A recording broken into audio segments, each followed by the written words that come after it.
All the youth, let's put together to proclaim the gospel over the world. Muhoza TV. Hello, shalom cyane. Turabashimira mwese mugaragaza gukurikirana Muhoza TV ku YouTube. Imana ikomeze ibereze umugisha. Abamembers ba Muhoza TV mutuye mu bihugu bitandukanye, mu migabane itandukanye, turabakunda kandi turabashimira ku bwitange bwanyu bwa buri munsi.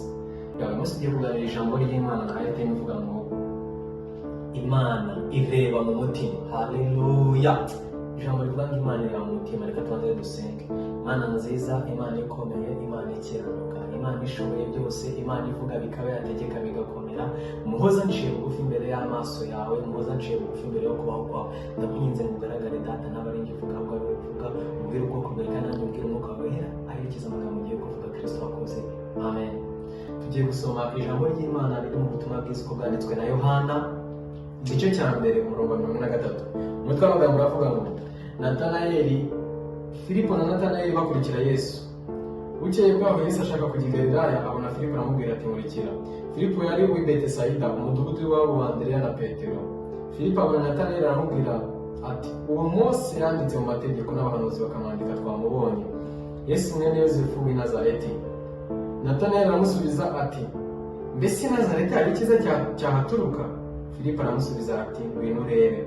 Yesu abona Natanayeli aza ahari, amuvugaho ati dore umwisirayeli nyakuri udafite uburiganya.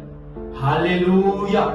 Ndagira mbabwire ngo Kristo ari mu mutima ati dore umwisirayeli w'umunyakuri utari mu buriganya. Mbese mwene data, Uwiteka asuye umutima wawe uyu munsi, yakubonamo kuri no kutariganya, yaburamo ubuhehesi n'ubusambanyi, yaburamo masturbation, yaburamo ubutinganyi, yaburamo ibyaha byose. Ko wamwakiriye akaba ahindura, yaraguhindura.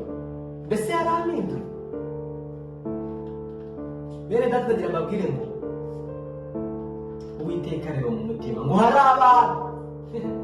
abantu Uwiteka ngo mubwira ngo bazaza bakamubwira ngo twarahanuwe, twareretswe, twavuze indimi, twakijije abarwayi n'izina ryawe.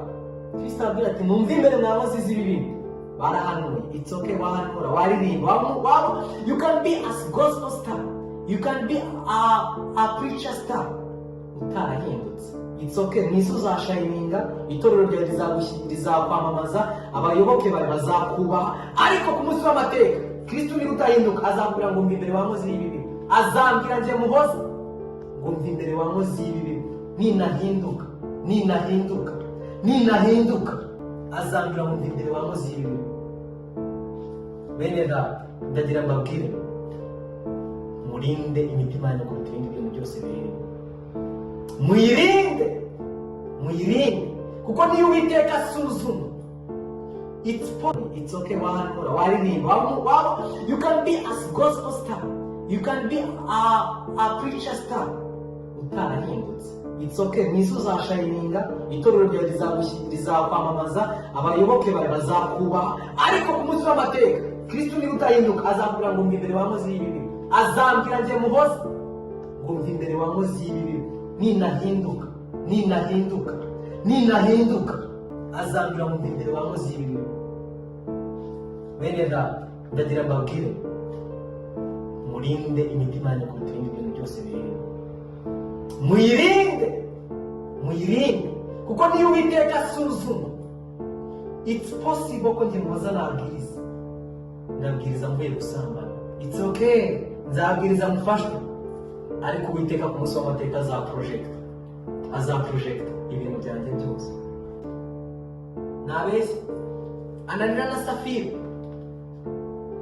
ngo bigira umugambi wo kugurisha ibintu byabo, ngo bagabanyamo bimwe bazana ibindi kuri Petero. Bari barahanye igihango cy'uko umuntu uzajya ugurisha ibintu azajya abizana itorero ryose rikabisangira. Ngo akihagera ngo Petero amubaza ngo n'uyu mugambi mwakoresheje bino bintu? Aramusubiza ati koko n'uyu nguyu. Ngo Uwiteka, Imana ireba mu mutima. Mwene data, niba ujya kuri pulpit saa 9 saa 8 uvuye gusambana waranze kwihana, it's okay, uratubwiriza dufasha. Ku munsi w'Uwiteka tuzakubona. We will see you, you will see me.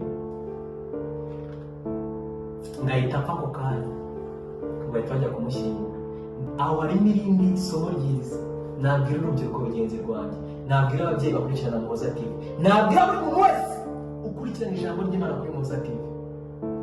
kiranuka naho umugabo watakiranuka, kiranuka naho umugore watakiranuka, kiranuka naho abana bawe batakiranuka, kiranuka wa mwana n'ababyeyi bawe batakiranuka. Ngo umugore nawe ajya muri wa murongo w'umugabo we kudakiranuka. Ngo araza, he had a second chance, aricyo bita second chance of living. Iyo aza kuvugisha ukuri ntabwo yari gupfa. Ngo araza avuga ibinyoma nk'iby'umugabo we. Petero ndavuga ati abagabo bavuye gushyingura umugabo wawe ngaba nawe bakujyana, ako kanya nawe ikagenda. Imana iri mu mutima, Imana iri mu mutima wawe, Imana iri mu mutima wawe, Imana iratureba. Ntabwo yari gupfa. Ngo araza avuga ibinyoma nk'iby'umugabo we. Petero ndavuga ati abagabo bavuye gushyingura umugabo wawe ngaba nawe bakujyana, ako kanya nawe ikagenda. Imana iri mu mutima, Imana iri mu mutima wawe, Imana iri mu mutima wawe, Imana iratureba twese, iratureba iranze. Haleluya. N'abasore b'Abisiraheli ngo bigira inama yo kwatsa umuriro wabo igihe umuriro w'Uwiteka wari wazimye. Abakristo benshi, abavugabutumwa benshi, abapasiteri benshi, ababishopu benshi, umwuka w'Uwiteka wabavuyeho kera, ariko bari gukomeza bapipira. Banze kurekura, barapipira, banze kurekura ibyaha byabo mu bahanga basusara. Umuriro w'Uwiteka wabavuyeho bari kwicanira uwabo, ariko Uwiteka arabazi. Uzi Uwiteka icyo yakoreye abo basore ngo barapfuye. Umuriro w'Imana ntabwo ujya uhinduka. Umwuka wera ntabwo wawurapurasa amarangamutima yawe. Umwuka wera ntabwo wawurapurasa knowledge yawe. Umwuka wera ntabwo wawurapurasa masters yawe. Umwuka wera ntabwo wawurapurasa PhD yawe. Umwuka wera ni umwuka wera. Ndagira ngo mwene data, cunga umutima wawe. Ijambo ry'Imana rirambwira ngo murinde imitima yanyu kuruta ibindi bintu byose birindwa. Muhoza mwiye kurinda umutima wanyu kuruta ibintu byose birindwa. Ngo kuko ariho iby'ubugingo bituruka. Kuko ari mu by'ubugingo bituruka, ngomba kurinda umutima wawe.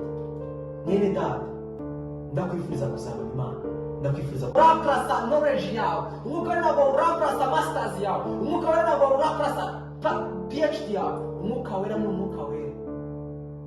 Ndagira ngo mwene data, cunga umutima wawe. Ijambo ry'Imana rirambwira ngo murinde imitima yanyu kuruta ibindi bintu byose birindwa. Muhoza mwiye kurinda umutima wanyu kuruta ibintu byose birindwa. Ngo kuko ariho iby'ubugingo bituruka, kuko ari mu by'ubugingo bituruka, ngomba kurinda umutima wawe. Mwene data, ndakwifuriza kuzabona Imana, ndakwifuriza kuzabona ubwami bw'Imana, nanjye ndifuriza kuzabona Imana. Ndagira mubwire kwakira Kristo ni ukubona basari. Abanyeshuri turabyumva.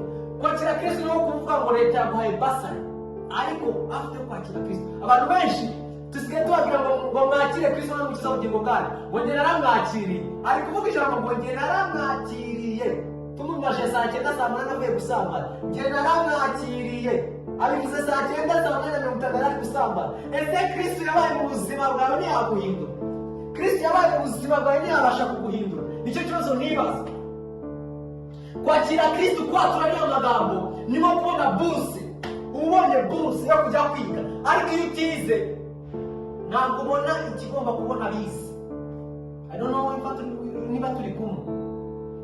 Kwakira Kristo n'umukiza w'ubugingo bwanjye mwoza ni ukubona buruse. Nuko wabona buruse ya leta. Umwarimu ni Kristo. Classes professor aranyigisha, nanyigisha arahindura ubuzima bwanjye. Ariwe professor Jesus Christ the Savior. Imana yahindutse umuntu igapfa ku bwanjye, igapfa ku bwawe. Ndarangije. Haleluya. Ni professor yigisha abanyeshuri bari present. Umunyeshuri utitabira classes ziwe ntabwo ajya atsinda. Birashoboka ko wabona buruse ariko ukanga kujya kwiga. Icyo gihe waza kujya kwiga, abo bazamurika diploma wowe yawe ntizagaragara kuko ntabwo wize. Wabonye basari, it's good. Wakiriye Kristo n'umukiza w'ubugingo bwawe mu magambo, ariko ntabwo yakwigishije, ntabwo yaguhinduye, ntabwo uzigera ubona ubwami bw'Imana busubiyemo. Kuko Kristo, abantu benshi basigaye bibaza ngo kujya mu ijuru ni free. It's free. Nta kintu muhoza njye natanze kugira nyizwe, ariko hari ibyo nsabwa kugira ngo nkoreshwe n'Imana. Nsabwa gusenga, nsabwa gusoma ijambo ry'Imana, nsabwa guhindurwa n'ijambo ry'Imana, nsabwa guhindurwa n'ijambo ry'Imana. Kristo uyu nguyu abantu benshi bavuga ngo nta kuzimu hari. Ndongera mbivuge, ijuru rirahari n'ikuzimu harahari. Hari abazajya mu ijuru, hari abazajya kuzimu. Yesu aravuga ngo hari inama, hari inama, hari n'ihene, hari amasaka, hari urukungu, hari abakobwa batanu b'abapfapfa, hari n'abakobwa batanu b'abanyabwenge. ni ukuvuga ngo Kristo magambo ye yose yavuga hari harimo ijuru hano ikuzimu hano. Niyo mpamvu abakozi b'Imana benshi aza kutubwiriza kuri pulpet atarara mu cyumba kimwe n'umugore we, avuye yamukubise igipfunsi akaza akahoha akavuga indimi, ariko nibyo it's okay ngo ndababona nk'abihore ntacyo bitwaye.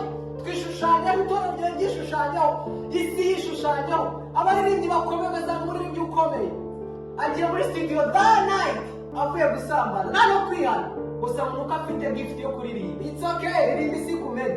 Ariko Kristo azamubwira ngo wamuzi ibi sinigeze nkumenya, uzambwira ngo narahanuye nararirimbye navuze indimi, akubwira ati ntabwo nigeze nkumenya wamuzi ibi. Niko ijambo turisobanukirwe. Kristo atanga imbabazi aracyahari. Uri gukena muza ati aka kanya wakakira Kristo nk'umukiza w'ubugingo bwawe, bareka ubusambanyi, bareka kwiba, bareka kwica. Ntabwo abereka ko ubwawe umwemera agatura muri wowe, warangiza ukayoboka icyo bita classes, kwigishwa nawe yaguhindura ku munsi w'amateka ukazajya mu bwami bw'Imana. Ne passport Kristo Yesu Kristo ngo ni ingenzi nari kuri n'ubugingo, uraho uzajya kwa data ntamujyana. Reka dusenge dusoza. Imana nziza, Imana ikomeye, Imana ikiranuka, Imana ishoboye byose, Imana ivuga bikaba. Ndagushimira kubw'ijambo ryawe, ndagushimira kubwo gukiranuka kwawe, icyubahiro ni icyawe Papa. Ndagushimiye kubw'ijambo ryawe twumvise. Reka ijambo rihindure ubuzima bwacu twese. Amen. Imana ibahe cyane mwese mukurikirana Umuhoza TV. Don't forget to do subscribe, share, like and comment. Hello guys, my name is Ali and this is my friend Olivia. Anxiety, stress and many problems, but the solution to this problem is to watch. Umuhoza TV. So go subscribe and like the channel and share with your friends. Thank you so much. Thank you very much. We love you. All the youth, let's put together to proclaim the gospel over the world. Umuhoza TV.